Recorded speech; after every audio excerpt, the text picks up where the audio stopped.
بسم اللہ الرحمن الرحیم والصلاة والسلام علی سید الانبیاء والمرسلین۔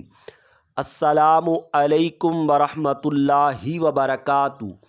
ایک بھائی نے سوال کیا کہ نماز عید کے لیے اذان اور اقامت کیوں نہیں دی جاتی؟ نماز پنج گانہ کے لیے اذان اور اقامت ہوتی ہے، فجر، ظہر، عصر، مغرب، عشاء۔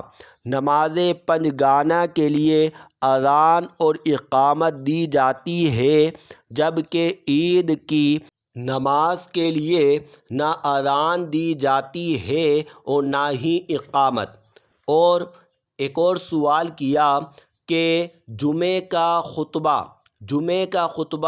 جمعے سے پہلے ہوتا ہے، پھر جماعت ہوتی ہے، جبکہ عید کا خطبہ پہلے نماز ہوتی ہے، بعد میں خطبہ دیا جاتا ہے، ایسا کیوں؟ دیکھیے، ہم حدیث مبارکہ میں دیکھتے ہیں رسول اللہ صلی اللہ تعالیٰ علیہ وسلم کی اتباع اور پیروی کرتے ہیں۔ مسلم شریف میں حدیث مبارکہ ہے، حضرت جابر رضی اللہ تعالیٰ عنہ سے روایت ہے، یہ صحابی رسول ہیں، کہتے ہیں صلی بنا رسول اللہ صلی اللہ تعالیٰ علیہ وسلم فی عید قبل الخطبۃ بغیر اذان و اقامت۔ رسول اللہ صلی اللہ تعالیٰ علیہ وسلم نے ہمیں عید کی نماز پڑھائی، پہلے نماز پڑھائی، بعد میں خطبہ دیا۔ لہٰذا رسول اللہ صلی اللہ تعالیٰ علیہ وسلم کا عمل یہی تھا کہ عید میں پہلے نماز پڑھتے، بعد میں خطبہ دیتے، اور آج تک یہی سنت مسلمانوں میں چلی آ رہی ہے۔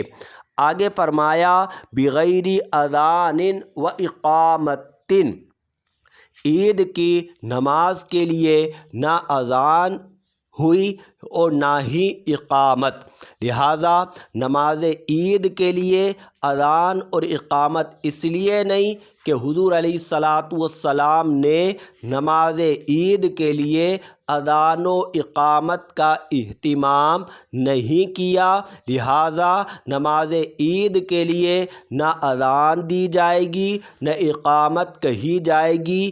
یہی اب تک چلا آیا ہے، یہی سنت طریقہ کار ہے اور درست طریقہ کار ہے کہ نہ اذان ہو اور نہ اقامت ہو، اور پہلے جماعت قائم کی جائے، اس کے بعد خطبہ دیا جائے۔ رسول اللہ صلی اللہ تعالیٰ علیہ وسلم کا نماز جمعہ کے حوالے سے معمول یہ تھا کہ پہلے خطبہ پھر جماعت، جبکہ عید کے لحاظ سے آپ کا جو طریقہ کار حدیث میں اور مسلمانوں کا اب یہی طریقہ کار کہ پہلے نماز قائم کی جائے گی، پھر خطبہ دیا جائے گا۔